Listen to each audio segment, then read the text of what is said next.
పిల్లలు ఈరోజు మీకు ఇంకొక కథ చెప్తాను. ఒక అందమైన అడవి ఉంది.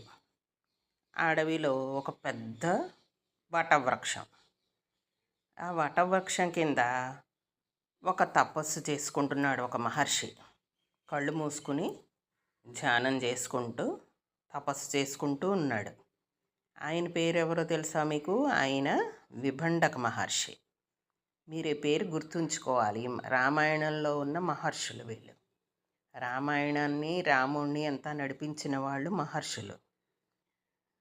వారిలో ఈయన ఒక మహర్షి అన్నమాట. మొట్టమొదటి మహర్షి ఈయనే. ఈయన పేరు విభండక మహర్షి. ఈ విభండక మహర్షి చిన్నప్పటి నుంచి కూడా తపస్సు చేస్తూ ఉండేవారు. దాంతో ఆయన శక్తి ఎంత పెరిగిపోయిందంటే దేవలోకంలో ఉండే దేవేంద్రుడికి కూడా ఈయన తపశ్శక్తిని చూసి భయం వేసింది. ఇంత తపశ్శక్తి పెరిగిపోయిందంటే ఈయనకి ఇంద్ర పదవి వచ్చేస్తుందేమో, ఇప్పుడు నా పదవి పోతుందేమో అని భయం వేసింది ఇంద్రుడికి. ఎందుకంటే ఎక్కువ తపశ్శక్తి ఉన్న వాళ్ళని ఇంద్ర పదవికి ఇంద్రుడి కింద ఇంద్ర పదవిలో కూర్చోబెడతారు. అందుకని ఆ ఇంద్రుడికి భయం వేసింది. ఎలాగా ఈయన తపస్సు చాలా పెరిగిపోతోంది, తపశ్శక్తి పెరిగిపోతోంది ఈ విభండక మహర్షిది. అందుకని ఈయన తపస్సుని ఎలాగైనా చెడగొట్టేయాలి, ఎలాగైనా పాడు చేసేసి ఈయన తపస్సుని, ఈయన యొక్క శక్తి అంతా కూడా తీసేసుకోవాలి. ఈయన ఇంతవరకు చేసిన తపస్సు వల్ల వచ్చిన శక్తి అంతా కూడా తీసేసుకోవాలి. దానికి ఏం చెయ్యాలా అని చెప్పి దేవేంద్రుడు ఆలోచించాడు. ఈ మహర్షి పాపం చెట్టు కింద కూర్చుని అలా తపస్సు చేసుకుంటున్నాడు. ఈయనకు వేరే ఆలోచన ఏదీ లేదు. అలా అయితే ఈ దేవేంద్రుడు ఏం చేశాడంటే అప్సరసలందరినీ రమ్మన్నాడు. ఈ విభండక మహర్షి తపస్సు పాడు చెయ్యాలంటే ఏం చెయ్యాలా అని అప్సరసలందరినీ ఒకసారి తన దగ్గరికి రమ్మన్నాడు. వాళ్ళందరూ వెళ్ళారు. వెళ్తే వాళ్ళల్లో ఈయన ఊర్వశిని పంపించాలి అనుకున్నాడు. రంభ, ఊర్వశి, మేనక వీళ్ళందరూ అప్సరసలు.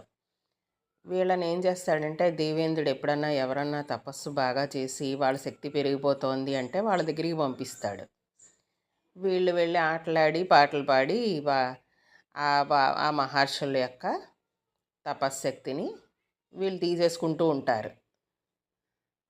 వీళ్ళ మాయలో పడేసరికి వీళ్ళ తపశక్తిని ఇవ్వమంటే పాపం ఇచ్చేస్తూ ఉంటారు ఆ మహర్షులు. అంతకాలం చేసిన తపశక్తి అంతా పోతుంది. అలాగ చేస్తూ ఉంటాడు ఇంద్రుడు ఎప్పుడూ కూడా. సరే ఈసారి ఏం చేయాలి, ఊర్వశిని పంపిద్దాం అనుకున్నాడు. అనుకుని సరే ఊర్వశితోడు చెప్పాడు, నువ్వు వెళ్ళి ఆ విభండక మహర్షి తపస్సు పాడు చేసి ఇవ్వాలి, ఆయనకున్న తపశ్శక్తి అంతా తీసేసుకోవాలి నువ్వు. అలా చేసేసి మళ్ళీ నువ్వు తిరిగి వచ్చేసేయి అని చెప్పాడు. సరే అని చెప్పి ఊర్వశి మంచి అందమైన వస్త్రాలు, అందమైన ఆభరణాలు అవన్నీ అలంకరించుకొని ఈ ఊర్వశి ఈ విభండక మహర్షి ఉన్న అడవిలోకి అడుగుపెట్టింది.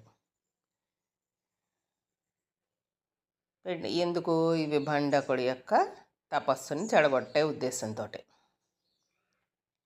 వచ్చింది. విభండకుడి దగ్గర ఆయన చుట్టూరా తిరుగుతోంది, డ్యాన్సులు చేస్తోంది, పాటలు పాడుతోంది, ఆయనకి ఏమేం కావాలో అన్నీ అమర్చి పెడుతోంది. పళ్ళు ఆయన తినడానికి పళ్ళు, పాలు అలాంటివన్నీ అమర్చి పెడుతోంది. అన్నీ అలా చేస్తూ ఉంటే ఆయన మొదట్లో పట్టించుకోలేదు. తర్వాత కొంతకాలం అయిన తర్వాత ఈ ఈ అమ్మాయి ఎవరో నాకు సేవ చేస్తోంది చాలా కాలం నుంచి, ఎవరి అమ్మాయి ఏంటని కళ్ళు తెరిచి చూశాడు. చూసేసరికి ఎదురుకుండా ఊర్వశి కనిపించింది. కనిపించేసరికి ఈ అమ్మాయి చాలా అందంగా ఉంది. అందంగా ఉండేసరికి ఆ మహర్షి ఈ అమ్మాయి అందానికి చూసి ఆనందపడ్డాడు. చూసి ఇంక ఈ అమ్మాయితో స్నేహం చేయడం ప్రారంభించేసరికి ఇంకా తపస్సు మర్చిపోయి ఈ ఊర్వశితో కలిసి ఆయన అడవంతా తిరిగేవాడు. సరదాగా కబుర్లు చెప్పుకుంటూ అలా తిరుగుతూ ఉండేవారు, షికారులు తిరుగుతూను. అలా ఉంటే కొంతకాలం అయిన తర్వాత ఈ ఊర్వశి అంటే ఆయనకి పూర్తిగా ఇష్టం ఏర్పడింది. అప్పుడు ఊర్వశి ఈ మహర్షిని అడిగింది, ఓ మహర్షి, నాకు మీ తపశ్శక్తితోటి ఒక బిడ్డను ప్రసాదించండి, ఓ పిల్లాడు కావాలి, నాకు సంతానం కావాలి, ఒక సంతానాన్ని నాకు ప్రసాదించండి, ఒక కొడుకుని నాకు ప్రసాదించండి మీ తపశ్శక్తితోటి అని అడిగింది. అడిగేసరికి ఆ మహర్షి, సరే అయితే నా తపశ్శక్తి అంతా నీకు ఇస్తున్నాను, ధారపోస్తున్నా నీకు, ఈ తపశ్శక్తితోటి నీకు ఒక కొడుకు పుడతాడు అని చెప్పేసి ఆ తపశ్శక్తిని ఇచ్చేసి ఆయన మళ్ళీ తిరిగి ధ్యానంలోకి వెళ్ళిపోయాడు. అప్పటికి ఆయనకు అర్థమైంది, ఈ తపశ్శక్తిని ఊర్వశి అడగనగానే అప్పుడు అర్థమైంది, ఓహో అయితే ఈ వచ్చింది ఊర్వశి నా తపశ్శక్తి అంతా తీసేసుకోవడానికి వచ్చిందన్న విషయం అప్పుడు అర్థమైంది ఆయనకి. దాంతో ఆయన ఈ తపశ్శక్తి ఇచ్చేసిన తర్వాత అంతే వెంటనే ఊర్వశితో ఇంకా మాట్లాడడం మానేశాడు, వెళ్ళిపోయాడు, తపస్సులో కూర్చున్నాడు. మళ్ళీ ఈ ఊర్వశి ఏం చేసింది, ఈ నిత్యం తపశ్శక్తిని తీసుకుని వెళ్ళి ఆ అడవిలో ఉన్న ఒక అందమైన జింకలో ప్రవేశపెట్టింది. ఈ తపశ్శక్తిని ఆ జింకలో ప్రవేశపెట్టేసరికి ఆ జింక గర్భం దాల్చింది. దానికి గర్భం వచ్చింది అనమాట. ఎందుకంటే కొడుకు పుడతాడని చెప్పి ఇచ్చాడు కదా ఈ తపశ్శక్తిని, అందుకని ఆ జింకకి ఒక కొడుకు పుట్టాడు. ఆ కొడుకు ఎలాగున్నాడు, జింక కొమ్ములతోటే పుట్టాడు. ఎందుకంటే జింకకి పుట్టాడు కదా, అందుకని జింక కొమ్ములతోటి పుట్టాడు. ఆ చిన్న పిల్లాడు అందంగా ఉండేవాడు, జింక కొమ్ములతోటి అలాగా చాలా అందంగా ఉండేవాడు. అలాగా ఆ పిల్లాడికి తల్లి లేదు కదా, ఊర్వశి మళ్ళీ దేవలోకానికి వెళ్ళిపోయింది, దేవేంద్రుడి దగ్గరికి వెళ్ళిపోయింది. అందుకని తల్లి లేదు, తండ్రి విభండక మహర్షి ఉన్నాడు. ఈ విభండక మహర్షి అయ్యో ఊర్వశి నా తపశ్శక్తి అంతా తీసుకెళ్ళి జింకలో ప్రవేశపెట్టింది, ఈ పిల్లాడు పుట్టాడు, వీడు నా కొడుకే కదా అని చెప్పి ఈ పిల్లాడిని తీసుకొచ్చి ఆ పిల్లాడికి ఋష్యశృంగుడు అని పేరు పెట్టాడు. ఎందుకంటే తల మీద కొమ్ములు ఉన్నాయి కదా, వాటిని శృంగాలు అంటారు, అందుకని ఋష్యశృంగుడు అని చెప్పి పేరు పెట్టాడు. ఈ ఋష్యశృంగుడిని విభండక మహర్షి తెచ్చుకొని ఎంతో ప్రేమగా పెంచుకుంటూ ఉంటాడు. పెంచుకుంటూ ఉంటేను ఈ విభండకుడికి అర్థమైంది, ఈ స్త్రీల వల్ల మన తపశ్శక్తి పోతోంది, ఈ ఊర్వశి వచ్చి నా తపశ్శక్తి అంతా దొంగిలించేసి వెళ్ళిపోయింది, అందుకని ఈ పిల్లాడికి అసలు స్త్రీలను కనిపించకుండా ఈ పిల్లాడిని పెంచుతాను నేను అనుకున్నాడు. స్త్రీలంటే ఏంటో తెలియకుండా ఈ అడవిలోనే పెంచేస్తాను, అడవిలో ఉన్న మృగాలు, పక్షులు, చెట్లు వీటి మధ్యలోనే పిల్లాడిని పెంచేస్తాను నేను, అప్పుడు వీడు గొప్ప మహర్షి అవుతాడు అని చెప్పి విభండక మహర్షి స్త్రీలు అన్నవాళ్ళు కనిపించకుండా ఈ పిల్లాడిని పెంచాడు. అసలు ఆడవాళ్ళంటే ఆ పిల్లాడికి తెలియదు, అలా పెంచేశాడు. ఆ పిల్లాడికి ఎంతసేపు అడవిలో ఉన్న చెట్లు లేకపోతే జంతువులు, తండ్రి విభండక మహర్షి, అంతే, వాళ్ళే తెలుసు, ఇంకొకళ్ళు తెలియదు అసలు, ఇంకొక మనిషి, రెండో మనిషి అనేవాడు తెలియదు ఈ ఋష్యశృంగుడికి. అలా పెంచేశాడు. అలాగ ఒక 20 సంవత్సరాలు వచ్చేసాయి. ఈలోపు విభండక మహర్షి ఋష్యశృంగుడికి తపస్సు చేయడం నేర్పించాడు. ఎలా తపస్సు చేయాలో ఏంటో, దాంట్లో ఉన్న ఏమేమి పాటించాలి తపస్సు చేసేటప్పుడు అవన్నీ నేర్పించాడు. దాంతో ఋష్యశృంగుడు గొప్ప మహర్షి కింద ఆయన కూడా తపస్సులో మునిగిపోయి ఉన్నాడు.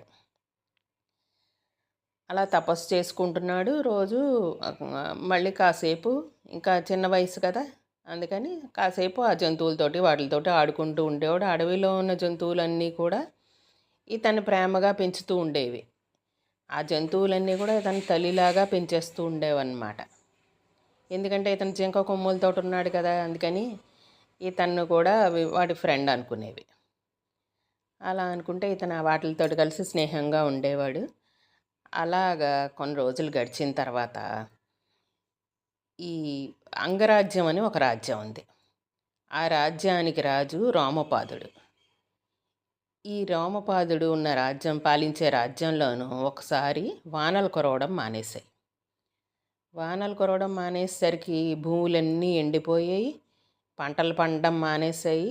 దాంతో ఆ రాజ్యంలో ప్రజలకి ఆకలితోటి ఆహారం లేక బాధపడుతున్నారు. అలా బాధపడుతూ ఉంటేనప్పుడు ఈ రామపాదుడు మంత్రులను పిలిచి అడిగాడు, ఇప్పుడు ఏం చేస్తే వానలు పడతాయి మా రాజ్యంలోను, దీనికి నేను ఏం చెయ్యాలో చెప్పండి అని చెప్పి మంత్రుల్ని సలహా అడిగాడు. అడిగితే వాళ్ళు ఏం చెప్పారంటే, రాజా, ఈ అరణ్యంలోనూ మన పక్కనే ఒక అరణ్యం ఉంది కదా, ఆ అరణ్యంలో ఋష్యశృంగుడు అని చెప్పి ఒక గొప్ప తపస్వి ఉన్నాడు. ఒక తపస్సు చేసే ఒక ఋషి ఉన్నాడు. ఆ తపస్వి కనుక మన రాజ్యంలో అడుగు పెట్టాడంటే, ఆ ఋషి మన రాజ్యంలో అడుగు పెట్టాడంటే వానలు కురుస్తాయి. అందుకని ఋష్యశృంగుని మన రాజ్యానికి తీసుకురండి. కానీ ఆయన్ని తండ్రి విభండకుడు ఎక్కడికి పంపించడు. ఆయనకి అసలు ఆడవాళ్ళు అనేవాళ్ళు అంటే ఎలా ఉంటారో కూడా తెలియదు ఆయనకి. ఆయన ఎంతసేపు ఆయన తండ్రి ఆయన్ని అడవిలో జంతువుల మధ్య తన దగ్గరే పెట్టుకొని పెంచాడు తప్పితే ఇంకొకళ్ళని ఎవరిని చూపించలేదు. స్త్రీలంటే అసలు తెలియదు ఆయనకి. అందుకని మీరు ఏం చేస్తారంటే స్త్రీలను పంపించండి. ఆయనకి అడవిలో పళ్ళు అవి తినడం తప్పితే రుచికరమైన పదార్థాలు, లడ్డూలు, జంతికలు, అలాంటి మినప సున్నుండలు లాంటివి అసలు తెలియదు ఆయనకి. మనం వండుకొని తినే పంచభక్ష పరమాన్నాలు అలాంటివి ఆయనకి అసలు తెలియదు. ఆయనకి ఎంతసేపు అడవిలో దొరికే పళ్ళు, పాలు, తేనె అలాంటివే తాగి ఆయన ఇంతవరకు పెరిగాడు. అందుకని మీరు ఏం చేస్తారంటే మనం తినే పంచభక్ష పరమాన్నాలు లాంటివి ఆడవాళ్ళ చేత వండించండి. ఈ ఆహార పదార్థాలన్నీ తీసుకెళ్ళి ఆ తండ్రి లేని సమయంలో ఆ ఋష్యశృంగుడికి తినిపించండి.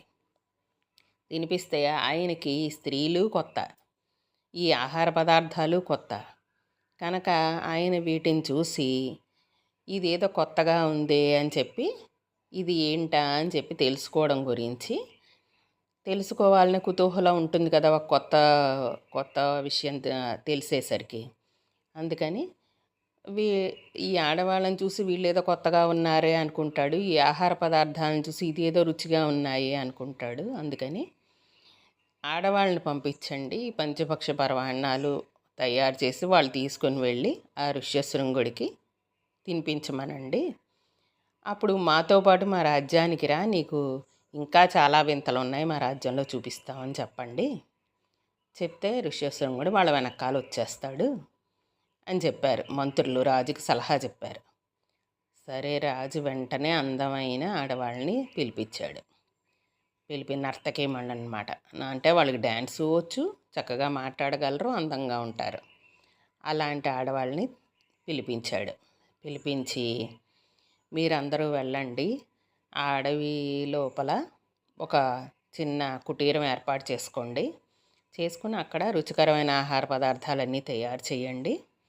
చేసి విభండక మహర్షి లేని సమయంలో వెళ్ళి రోజు ఋష్యశృంగుడికి ఇవి తినిపిస్తూ ఉండండి.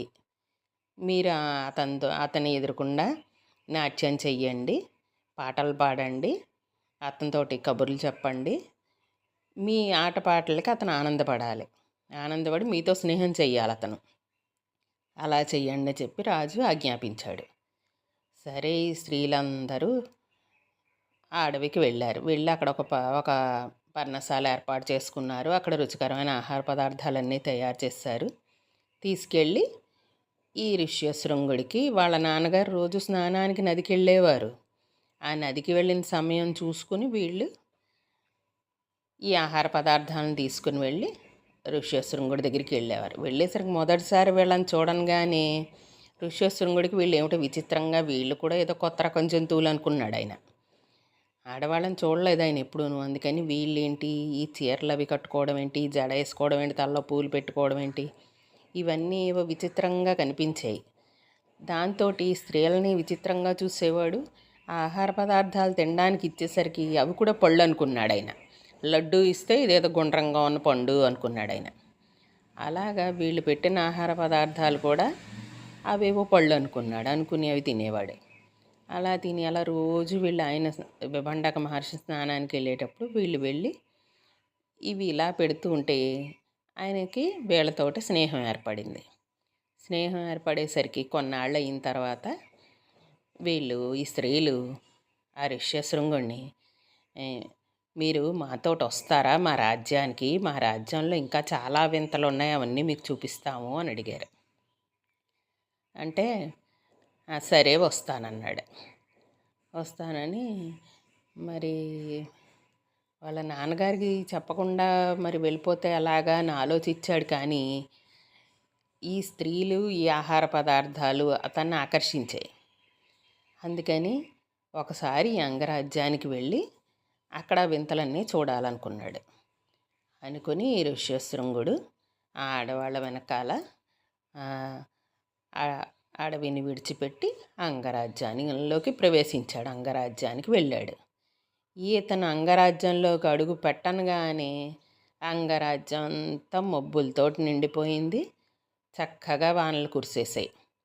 దాంతో ఇంకా ఆ రాజ్యంలో మళ్ళీ పంటలు పండడం ప్రారంభించేశాయి.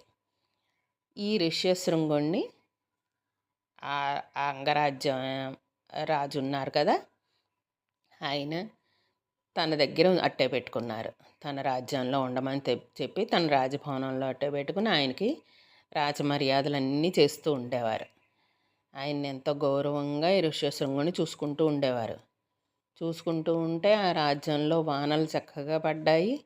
ఆ రాజ్యం అంతా సుభిక్షంగా అయిపోయింది. మళ్ళీ పంటలు పండి ప్రజలందరికీ ఆహార పదార్థాలు కావాల్సినంత సమృద్ధిగా దొరికాయి. రాజుగారు ఎంతో ఆనందపడ్డాడు. ఇది ఋష్యశృంగుడి కథ. ఇంకా ఋష్యశృంగుడి కథ ఇంకా ఉంది, అది తర్వాత భాగంలో చూద్దాం. ఇప్పటికి ఇక్కడ ఆపుదాము. సరే అయితే ఉంటాను. బాయ్.